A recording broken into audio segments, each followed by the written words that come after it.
अस्सलामुअलैकुम दोस्तों, मेरा नाम है यावर मीर गुजर एडवोकेट और आप देख रहे हैं लॉ इन। स्टडी चल रही है क्रिमिनल मेजर एक्ट की और हमने आज पढ़ना है सेक्शन 292 ऑफ पीपीसी के सेक्शन 292 से आज हमने स्टार्ट करना है। लेकिन उससे पहले एक चीज़ जो अनएक्सप्लेन्ड रह गई थी वो है एक लैटिन टर्म थी रेस इस्पा लोक्विटर, जिसका मतलब है थिंग स्पीक्स फॉर इटसेल्फ, कि कोई चीज़ वो खुद अपने बारे में बता रही है, अपनी मौजूदगी के बारे में खुद सबूत दे रही है।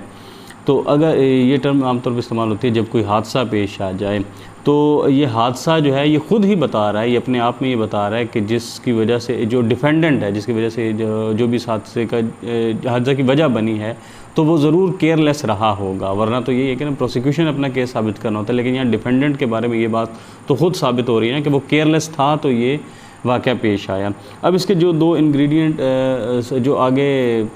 उसमें प्रोसिक्यूशन ने साबित करना होते हैं वो ये हो सकते हैं। एक तो ये उसने साबित करना होता है कि अगर एहतियात बरती होती तो ऐसा वाक़या ना पेश आता। पहली बात तो ये साबित करनी होती है, और दूसरी ये साबित करनी होती है कि हालात जो थे वो डिफेंडेंट के कंट्रोल में थे। ठीक है, मसलन अगर कोई गाड़ी चला रहा था तो इसका मतलब है कि अगर उसने गाड़ी एहतियात से चलाई होती तो ऐसा वाक़या पेश ना आता। आमतौर पर अगर एहतियात से गाड़ी चल रही हो तो यह हादसा पेश नहीं आता। या दूसरी सूरत हाल ये है कि जो गाड़ी चलाने वाले पर उसका अपना इख्तियार था, इसीलिए तो वो चला रहा था, वो चाहता तो उसको रोक सकता था वगैरह। ये इस तरह की यानी सूरत हाल है, उसमें ये टर्म इस्तेमाल होती है कि जहाँ कोई चीज़ खुद अपने होने का सबूत दे रही है, तो वहाँ पर ये टर्म इस्तेमाल होती है रेस इस्पा लोक्विटर। तो ये एक्सप्लेन हो गई। अब हम चलते हैं अपने मेन वीडियो की तरफ, जो है सेक्शन 292 से स्टार्ट कर रहे हैं। Sale etcetera of obscene books etcetera, जो कोई ये सेल या इसके मुतल्लिक मामलात किसके और वो किसके चीज़ की सेल है, ऑब्सीन बुक्स, फाहिश जो किताबें हैं उनके बारे में। Whoever sells, lets to hire, distributes, publicly exhibits और in any manner puts into circulation, कोई भी बेचता है या किराए पर देता है, डिस्ट्रीब्यूट करता है, पब्लिकली उनकी नुमाइश करता है या किसी भी तरह से उसको सर्कुलेशन में लेकर आता है, सर्कुलेशन में ले आए, आगे उसका मकसद क्या था, और for the purpose of sale, hire या distribution, publicly exhibits, public exhibition और सर्कुलेशन, मेक्स, प्रोड्यूस और हैज़ इन हिज पोजेशन, या फिर सेल के मकसद से, किराए के मकसद से, डिस्ट्रीब्यूशन के मकसद से या पब्लिक एग्जीबिशन के मकसद से, सर्कुलेशन से, मेक्स या प्रोड्यूस, ठीक है, वो बनाता है या पैदा करता है या उसकी पोजेशन में है एनी ऑब्सीन बुक्स, कोई भी फाहिश किताबें उसकी मिल्कियत में है। यानी या तो जो कोई बेचता है या ऐसा कोई कारोबार करता है उसको किसी तरह से भी जो सर्कुलेशन में लेकर आता है, या उसके पास उसकी जो पोजेशन है और वो मकसद है उसका बेचना या उसको किराए पे देना या डिस्ट्रीब्यूट करना या उसको सर्कुलेट करना किसी भी तरीके से, या उसको बनाना या प्रोड्यूस करना, किसी भी तरह से उसका कोई इसके साथ वास्ता, इन मकासद के तहत अगर उसके पोजेशन में है, दोनों चीज़ें, एक तो है कि कोई बेचता है, दूसरा उसके पोजेशन में है इस मकसद के उसको बेचना चाहता है, किसी लिहाज से भी सर्कुलेट करना चाहता है या प्रोड्यूस करना चाहता है। अच्छा, तो क्या होगा, कौन कौन सी चीज़, एनी ऑब्सीन बुक्स,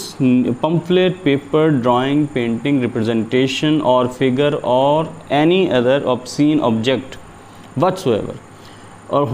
हो क्या चीज़ सकती है, किताबें हैं, पम्फलेट है, यानी ऑब्सीन किस्म की, फाहिश किस्म की किताबें, pamphlet, paper, drawing, representation, painting, या कुछ भी कोई फिगर है या कोई ऐसा ऑब्जेक्ट है जो कि फाहिश है, कुछ भी जो भी चीज़ें हैं, या उसकी मिल्कियत या वो बेचता है या किराए पे देता है, डिस्ट्रीब्यूट, सर्कुलेट करता है, या उसकी पोजेशन में है इस मकसद के लिए कि वो उनको डिस्ट्रीब्यूट कर सके या सेल कर सके या हायर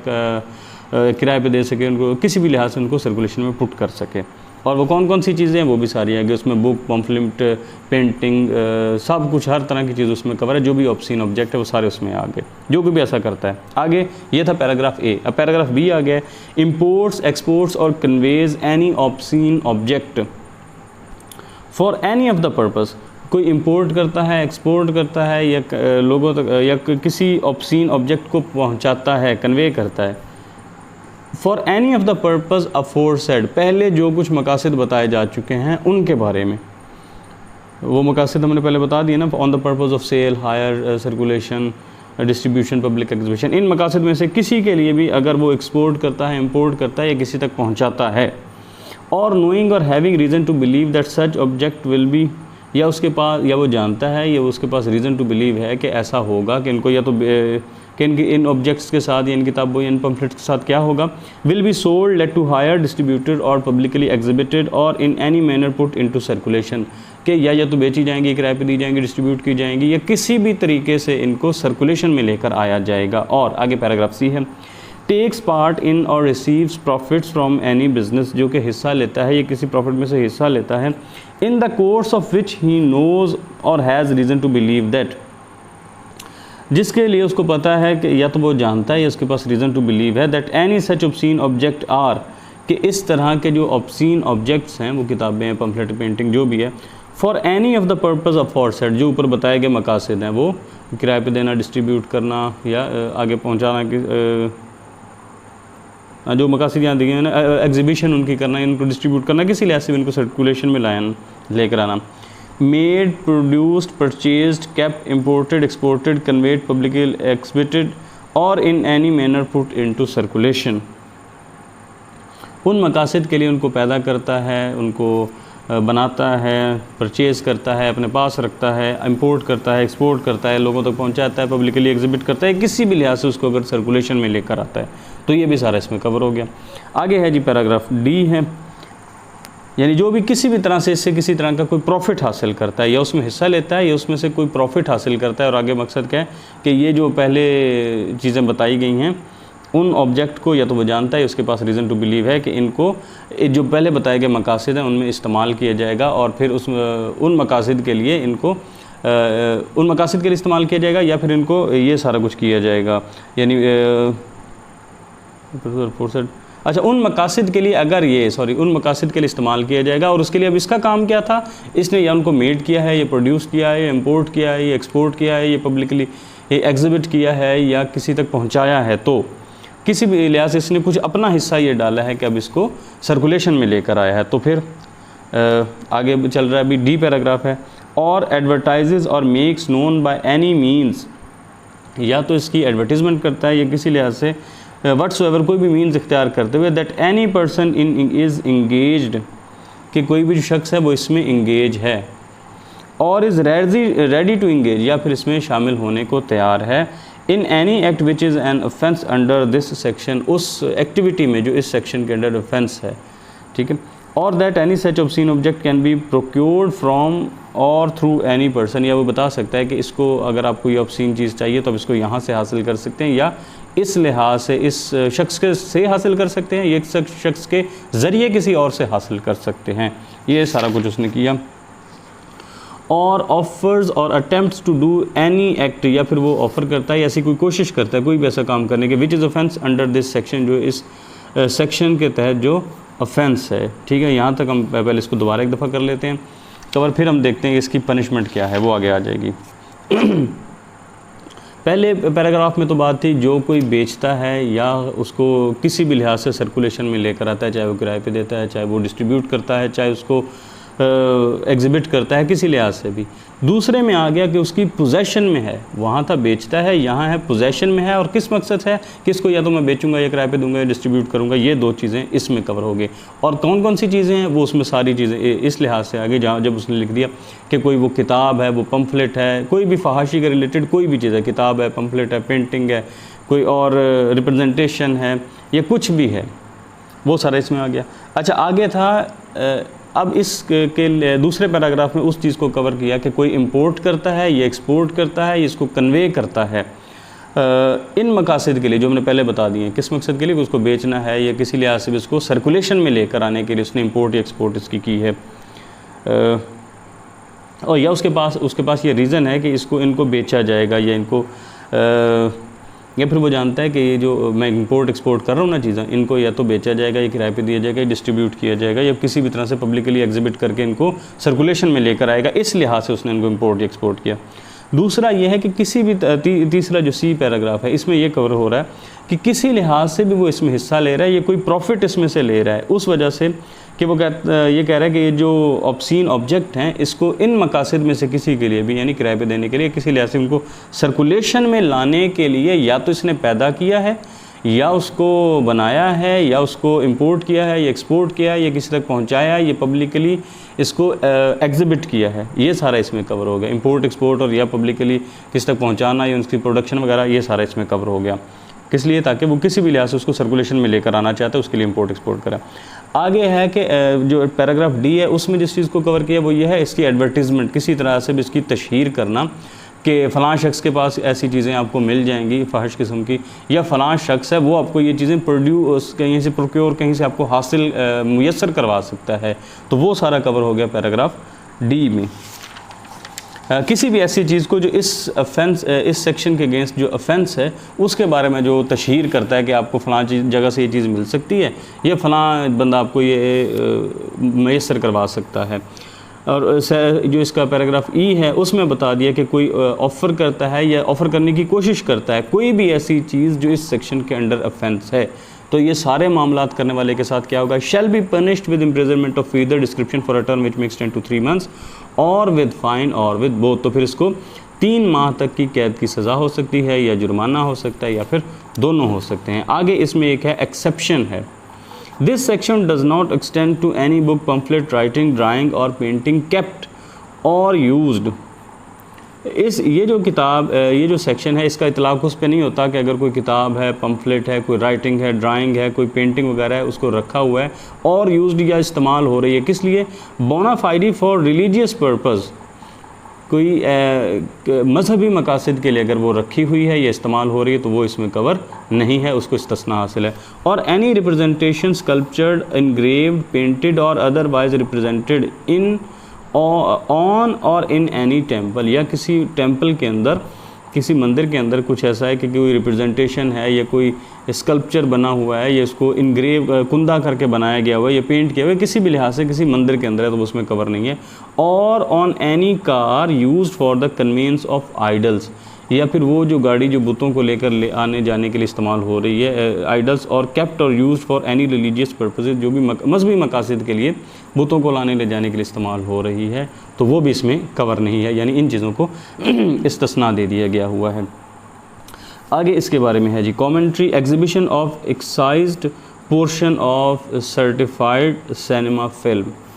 ये बस इतना यहाँ पे लिखा। उसके बारे में जो बताया गया 1971 PCRLJ पेज नंबर 745 में, ये सिनेमा में जो फिल्म की एग्जीबिशन है उसके मुतालिक इस जजमेंट में बताया होगा। आगे है जी section 292A, exposure to seduction, इस चीज़ पर लेकर आना, किसी को एक्सपोज कर देना कि अब उसको सीड्यूस किया जा सके, उसको माइल किया जा सके। Whoever seduces a child, जो कोई भी बच्चे को अपनी तरफ माइल करता है, बाय एनी मीन्स, किसी भी तरह के ज़राए से, व्हाट्सएवर, जो भी हों। अच्छा, बच्चे को माइल करता है किसी भी तरीके से, विद एन इंटेंट, ये मकसद है उसका, टू इन्वॉल्व हिम, कि उसको शामिल कर ले, इन एनी सेक्शुअल एक्टिविटी, किसी भी तरह की सेक्शुअल एक्टिविटी में बच्चे को अपनी तरफ माइल किया है, ज़रिया कोई भी इस्तेमाल किया, मकसद क्या था कि सेक्शुअली इसको किसी एक्टिविटी में इन्वॉल्व कर सके, इस मकसद से। और exposes him to obscene and sexually explicit material, या फिर बच्चे के सामने ला के रख दे कोई ऐसी चीज़ें, उस बच्चे को एक्सपोज कर दे किस चीज़ पर, कोई ऑब्सीन है और सेक्शुअली एक्सप्लिसिट मटीरियल है, वो बच्चे को उस पर एक्सपोज कर दे। एक्सप्लिसिट मटीरियल है, डॉक्यूमेंट है, और फिल्म, वीडियो और कंप्यूटर जनरेटेड इमेज, ठीक है। यानी कोई भी जो ऐसा मटेरियल था वो बच्चे तक पहुंच गया, बच्चे की दस्तरस में आ गया, बच्चा उस पर एक्सपोज हो गया है,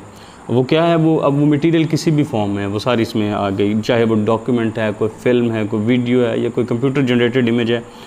और attempts to do the aforesaid act, या ये जो है ऊपर बताया गया है उसकी कोशिश करता है। एक तो था वो खुद करता है ना, बच्चे को ऐसा सड्यूस करने की कोशिश बच्चे को सड्यूस कर रहा है, दूसरा है कि इसकी कोशिश करता है। एक है जो बच्चे को सड्यूस करता है, दूसरा है जो इसकी कोशिश करता है। तो क्या होगा इसके साथ, अब वो किसी भी चीज़ के साथ है उसमें किसी भी किस्म के मटेरियल के साथ वो ये हरकत करने की कोशिश करता है, चाहे वो डॉक्यूमेंट है, फिल्म है, कोई वीडियो है, या कंप्यूटर जनरेटेड इमेज ही है। तो अब क्या होगा, shall be punished with imprisonment of either description for a term which shall not be less then 1 year. तो फिर उसको जो सज़ा होगी उसके साथ मैंडेटरी है कि 1 साल से कम की सज़ा नहीं हो सकती, इससे ज़्यादा ही होगी। And may extend up to 7 years, तो और ये वो 7 साल तक की हो सकती है, यानी 1 साल से कम नहीं होगी और 7 साल तक इसको सज़ा हो सकती है। ऑफ ईदर डिस्क्रिप्शन, किसी भी तरह की कैद की सज़ा है ये। और विद फाइन, या फिर उसके साथ जुर्माना होगा, which shall not be less than 100,000 rupees, 1 lakh रुपए से कम का जुर्माना नहीं होगा उसको। And may extend up to 500,000 rupees or with both, या फिर उसको अच्छा सॉरी ये जो जुर्माना है ये 5 लाख तक हो सकता है, या फिर दोनों भी हो सकते हैं। सज़ा जो है 1 साल से कम नहीं होगी, 7 साल तक हो सकती है कैद की सज़ा किसी भी डिस्क्रिप्शन की। जुर्माना है वो 1 लाख से कम नहीं हो सकता, 5 लाख तक हो सकता है, या फिर दोनों भी चीज़ें हो सकती हैं। आगे है जी सेक्शन 292B, चाइल्ड पोर्नोग्राफी। इसका सब सेक्शन 1 है। Whoever takes permits to be taken with or without the consent of the child, जो कोई भी लेता है या लेने की इजाज़त देता है बच्चे की रजामंदी के साथ या रजामंदी के बगैर, और विद और without the consent of his parents और गार्डियंस, उसके गार्डियंस की जो है कंसेंट के साथ या कंसेंट के बगैर क्या चीज़ लेने की इजाज़त देता है? Any photograph, film, video, picture और रिप्रेजेंटेशन, पोर्ट्रेट और कंप्यूटर जनरेटेड इमेज और पिक्चर। अब उसको क्या इजाज़त, किस चीज़ की इजाज़त देता है या लेता है, यानी जो कोई भी लेता है या लेने की इजाज़त देता है, क्या चीज़? किसी बच्चे की तस्वीर, फ़ोटोग्राफ, फिल्म,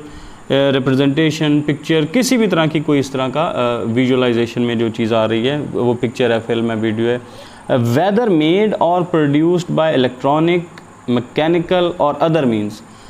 अब यह है कि तस्वीर ली है तो किसी भी तरीके से ली है, खा वो इलेक्ट्रॉनिक कोई मेथड इस्तेमाल करके ली है, कोई मैकेनिकल मेथड इस्तेमाल करके लिए, या कोई भी चीज़ इस्तेमाल करके लिए। और तस्वीर किस तरह की लिए? ऑफ ऑब्सीन और sexually explicit conduct,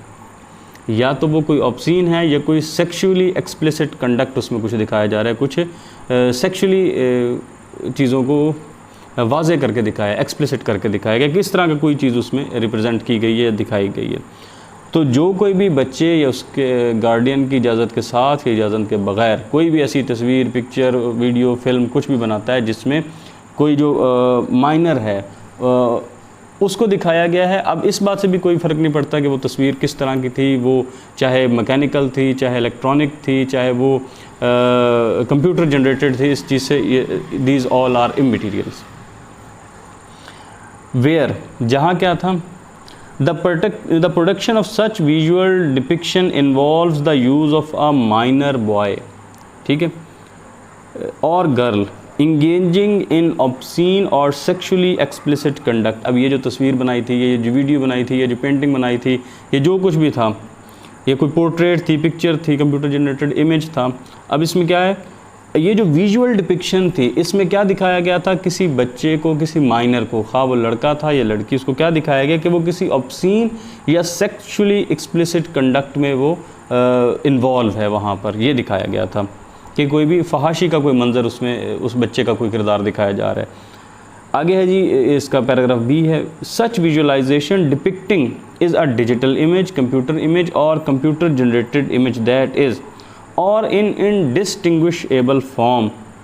that a minor engaging in obscene or sexually explicit conduct, या फिर बच्चे को ऑब्सीन या सेक्सुअली एक्सप्लिसिट कंडक्ट में दिखाया गया है। किस लिहाज से? कोई उसकी विजुअलाइजेशन है, कोई डिजिटल इमेज है, कंप्यूटर इमेज है, या कोई कंप्यूटर जनरेटेड इमेज है, या कोई इमेज की ऐसी किस्म है जिसको हम दूसरों से मुख्तलिफ नहीं करते, कोई इनडिस्टिंग्विशेबल फॉर्म नहीं है उसकी। तो इस लिहाज से भी अगर उसने बच्चे को दिखाया तो ये भी उसने क्राइम किया है, ऑफेंस कमिट किया। अच्छा, आगे और क्या बता रहा है? यहाँ पे ये लफ्ज़ तो नहीं आया कि उसने ये ऑफेंस कमिट किया, लेकिन बता रहा हूँ समझाने के लिए कि ऐसा भी अगर उसने कुछ किया है। सी जो इसका पैराग्राफ है, such visual depiction has been created, adapted or modified to appear that, यानी इसमें मकसद यही कि बच्चे को किसी तरह के भी वो ऑब्सीन या सेक्सुअली एक्सप्लिसिट कंडक्ट में अगर दिखाया गया है, वो किसी भी चीज़ में दिखाया, किसी तरह की भी तस्वीर थी वो, इससे फ़र्क नहीं पड़ता कि वो तस्वीर की किस्म क्या थी। आगे सी में दोबारा पढ़ूँ, such visual depiction has been created, adapted or modified to appear that an identifiable minor, कोई भी इस तरह का विजुअल बनाया गया है, वो उसको बनाया गया है, अडेप्ट किया है या मॉडिफाइड किया है, जिसमें आइडेंटिफाएबल, काबिल शनाख्त जो है minor is engaging in obscene और सेक्सुअली एक्सप्लिसिट कंडक्ट, कि वो किसी ऑब्सीन या सेक्सुअली एक्सप्लिसिट कंडक्ट में मुब्तला है, कुछ भी ऐसी अगर वो डिपिक्शन बताई गई है, is said to have been committed an offence of child pornography. तो ये अगर ऐसा कुछ भी किया जाता है, ये जो सारी चीज़ें तीनों पैराग्राफ में एक्सप्लेन किए, तो ये कहा जाएगा कि उसने चाइल्ड पोर्नोग्राफी का ऑफेंस कमिट किया है। यानी कोई भी ऐसी विजुअल डिपिक्शन बनाई है, क्रिएट की है, अडेप्ट की है, मॉडिफाई की है कि उसमें कोई आइडेंटिफाइबल माइनर जो है वो किसी ऑब्सीन या सेक्सुअली एक्सप्लिसिट कंडक्ट में मुब्तला दिखाया जा रहा है वहाँ पे। आगे है इसकी sub section the preparation, possession और डिस्ट्रीब्यूशन ऑफ एनी डेटा। अब इसको इस तरह का डाटा जो इसको तैयार करना, अपने पास रखना, या इसको डिस्ट्रीब्यूट करना, इस तरह का कोई भी data on a computer disk or any other modern gadget, computer पे हो या किसी और मॉडर्न गैजेट पे हो, shall also be an offence under this section. तो वो भी इस सेक्शन के अंडर जो है एक ऑफेंस होगा, यानी कंप्यूटर रिलेटेड जो भी मामला थे वो भी सारे इसमें कवर हो गए। अगर उस लिहाज से कोई मॉडर्न गैजेट इस्तेमाल किया जा रहा है, कंप्यूटर डिस्क इस्तेमाल की जा रही है, तो वो भी इस सेक्शन के अंडर जो है एक ऑफेंस है। आगे सेक्शन 292C, इसमें बताई जा रही है punishment of child pornography. Child pornography की जो पनिशमेंट है वो क्या होगी, 292C। Whoever commits an offense of child pornography shall be punished। जो कोई भी चाइल्ड पोर्नोग्राफी का मुर्तकिब होता है तो उसको सज़ा दी जाएगी। With imprisonment of either description for a term which shall not be less than, ठीक है, उसको इम्प्रिजनमेंट की सज़ा होगी किसी भी डिस्क्रिप्शन की, सिंपल भी हो सकती है, रिगोरस भी हो सकती है। Which shall not be less than, जो कम नहीं होगी किससे, 14 ईयर्स, 14 साल से कम की सज़ा नहीं होगी उसे। And may extend up to 20 years, और ये 20 साल तक जा सकती है। And fine which shall not be less than 1 million rupees, और एंड विद फाइन, और उसके साथ जुर्माना होगा। और की कंडीशन नहीं है, यानी कैद भी होगी और जुर्माना भी होगा। जुर्माना कितना, which shall not be less than 1 million rupees, 10 lakh से कम का उसको 10 लाख रुपए से कम का उसको जुर्माना नहीं होगा, यानी इससे ज़्यादा ही होगा। सज़ा जो है कैद की है वो किसी भी डिस्क्रिप्शन की हो सकती है, 14 साल से कम नहीं होगी, और ये 20 साल तक जा सकती है। और जो जुर्माना है इसकी लोअर लिमिट बता दी गई है कि 10 लाख से कम नहीं होगा, ज़्यादा का यहाँ कोई नहीं बताया गया। 293 sale etcetera of obscene objects to young person, किसी नौजवान, किसी यंग माइंड को, छोटे बच्चे को, यंग पर्सन को कोई ऐसा ऑब्सीन ऑब्जेक्ट सेल करना। अब यंग की भी आगे डेफिनेशन आ जाएगी कि छोटे से मुराद कितना छोटा है। Whoever sells, lets to hire, distributes, exhibits और circulates to any person, किसी भी शख्स को वो सेल करता है, लेट्स टू हायर करता है, डिस्ट्रीब्यूट करता है, एग्जिबिट करता है, या किसी भी लिहाज से उसको सर्कुलेट करता है किसी भी शख्स को under the age of 20 years, 20 साल से कम वाले को, 20 साल से कम वाले को किसी तरह से भी वो अगर देता है। एनी सच ऑब्सीन ऑब्जेक्ट, इस तरह का जो ऑब्सीन ऑब्जेक्ट है वो as is referred in the last preceding section, जो कि पिछले जो सेक्शन है उसमें हम जिसको डिस्कस कर चुके हैं। और ऑफर्स और अटेम्प्ट सो टू डू, या फिर इसकी ऑफ़र करता है या ऑफ़र करने की कोशिश करता है। तो अब इसको क्या होगा, यानी किसी ने 20 साल से कम उम्र वाले बच्चे को वो पेंटिंग, वो कोई भी जो भी कोई ऐसा ऑब्सीन ऑब्जेक्ट था वो उसको सेल किया है, या उसको किसी लिहाज से भी उसको सर्कुलेशन में लेकर आया है, या इसकी कोशिश ही की है, तो अब क्या होगा, shall be punished with imprisonment of feather description for a term विच में एक्सटेंड टू 6 months और विद फाइन और विद बोथ, तो फिर उसको किसी भी डिस्क्रिप्शन की 6 माह तक की कैद की सज़ा हो सकती है, या जुर्माना हो सकता है, या फिर दोनों भी हो सकते हैं। आगे जी section 294 obscene acts and songs, ठीक है, फाहिश किस्म के गाने या उस किस्म की activities. Whoever to the annoyance of others, दूसरों को annoy करने के लिए, तकलीफ़ पहुंचाने के लिए, a paragraph A,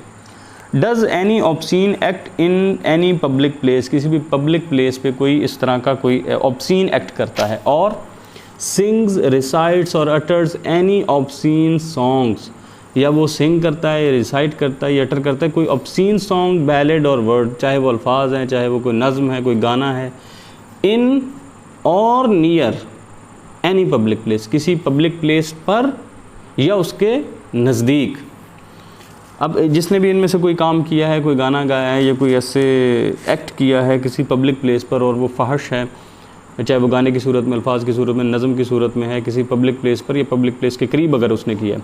shell be punished with imprisonment of either description for a term विच में एक्सटेंड टू 3 months और विद फाइन और विद बोथ। तो फिर उसको किसी भी डिस्क्रिप्शन की 3 माह तक की कैद की सज़ा हो सकती है, या जुर्माना हो सकता है, या फिर दोनों भी हो सकते हैं।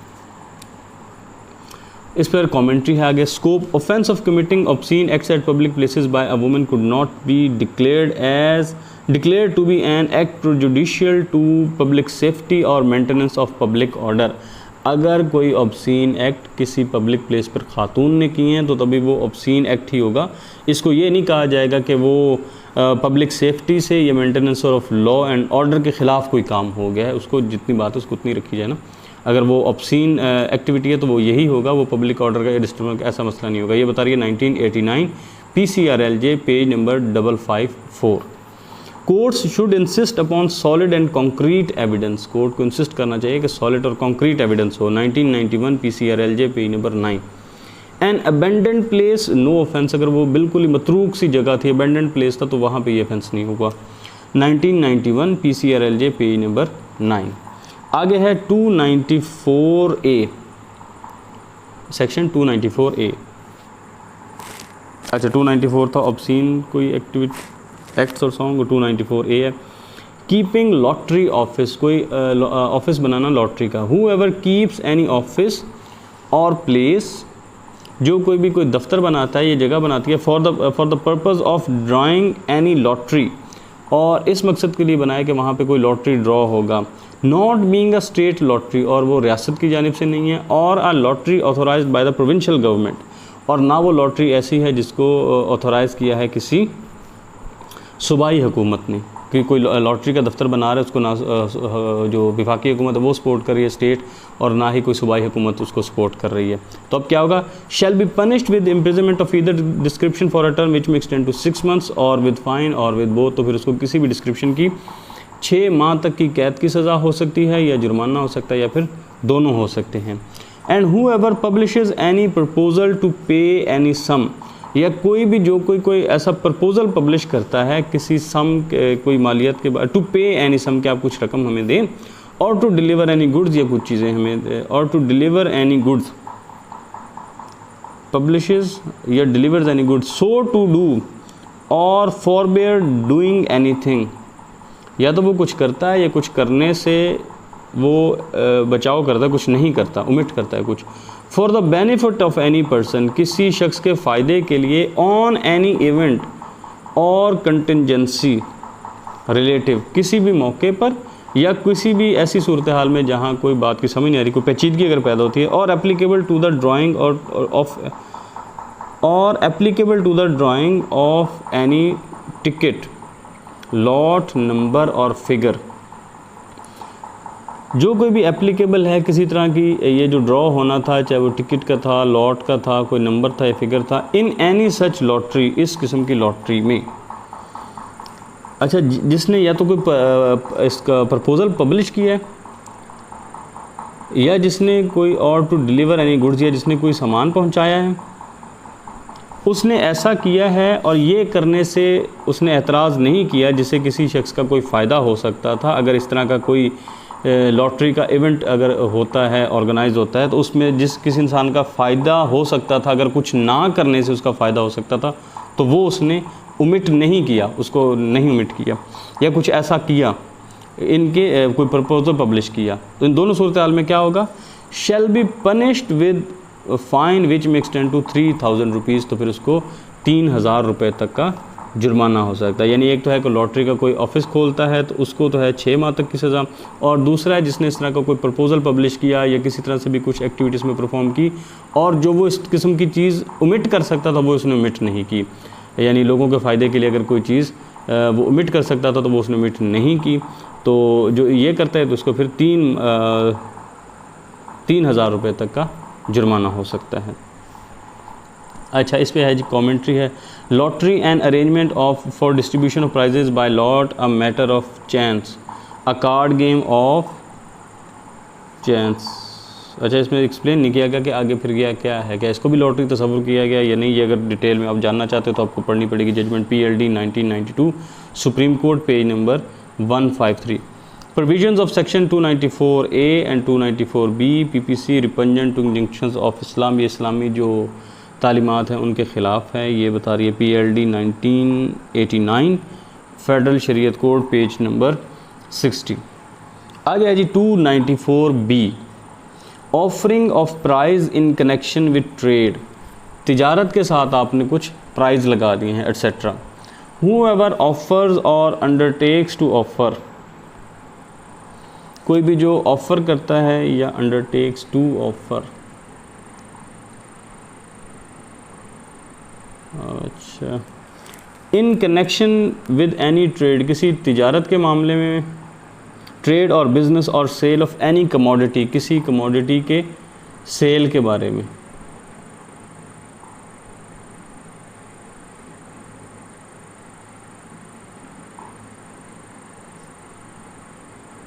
या इरादा करता है या अपने ज़िम्मे लेता है कि ये ऑफ़र है आपके लिए, वो अपने ज़िम्मे लेता है, अंडरटेक्स टू ऑफ़र, किसी भी कमोडिटी की सेल बिज़नेस वगैरह की तिजारत में। एनी प्राइज़, कोई प्राइज़ है, रिवॉर्ड है और अदर सिमिलर कंसिडरेशन, इस तरह की कोई भी चीज़, वो प्राइज़ वगैरह कोई ऑफ़र कर रहा है कि आप हमारे साथ तिजारत करो, आपको ये नाम मिलेगा, by whatever name called, चाहे नाम उसका उसने कुछ भी रख दिया है, वेदर इन मनी और kind against any coupon, ticket, number of figure और बाय एनी अदर डिवाइस, या फिर वो कोई ऐसा है कि कोई कूपन बेच रहा है, कोई टिकट बेच रहा है कि आप ये आओगे तो उसके बदले में आपको ये रकम मिलेगी और आप हमारे साथ कोई ट्रेड करो, हमसे कोई सामान ख़रीदो, इस लिहाज से उसको चला रहा है। और for the purpose of advertisement, या तो था वो अपना कोई सामान वगैरह बेचना चाह रहा है या क्या है, और for the purpose of advertisement, किसी तरह की वो तशहीर कर रहा है, और पॉपुलराइजिंग एनी कमोडिटी, या किसी कमोडिटी को पॉपुलराइज करने की कोशिश कर रहा है। And whoever publishes any such offer, और जो कोई भी ऐसी ऑफ़र को पब्लिश करता है, पहले थी कि जो जिस किसी ने ऑफ़र की है, आगे था वो किसी भी कमोडिटी के आप हमारे साथ तिजारत करो, फिर आ गया कि कौन आपको उसके बदले में क्या मिलेगा, कोई भी किसी भी किस्म का कोई प्राइज़ ऑफ़र करता है कि ये टिकट आपका निकले, ये फिगर निकले या ये कूपन निकले तो आपको ये प्राइज़ मिलेगा, इस तरह का कुछ करता है। और फिर क्या है कि या तो इसका मकसद था कि अपनी चीज़ें बेचना, तिजारत करना, या फिर ये था कि इससे किसी चीज़ को एडवर्टाइज़ करना या उसको पॉपुलराइज़ करना, या फिर आगे आ गया, या कोई ऐसी ऑफ़र किसी को पब्लिश करता है, shall be punishable with imprisonment of either description for a term विच में एक्सटेंड टू 6 months और विद फाइन और विद बोथ, तो फिर उसको किसी भी डिस्क्रिप्शन की 6 माह तक की कैद की सज़ा हो सकती है, या जुर्माना हो सकता है, या फिर दोनों हो सकते हैं। आगे इस पर कॉमेंट्री फिर ये दी हुई है, section 294A and 294B PPC repugnant to Islamic injunctions, PLD 1989 Federal Shariat Court page number 60, कि ये जो इस तरह की ऑफ़र्स हैं, ये जो इस्लामिक इंजंक्शंस हैं उनसे रिपंजेंट हैं। तो यहाँ तक ये हो गया हमारा आज की जो वीडियो, यही इख्तिताम को पहुँचती है। नेक्स्ट वीडियो में इंशाल्लाह हम जो सेक्शन 295 है, ये जो रिलीजियस रिलेटिंग ऑफेंसेस हैं जो रिलीजन से मुतल्लिक़ है, वो इंशाल्लाह हम पढ़ेंगे सेक्शन 295 से, और ये वीडियो यही पे इख्तिताम को पहुँचती है।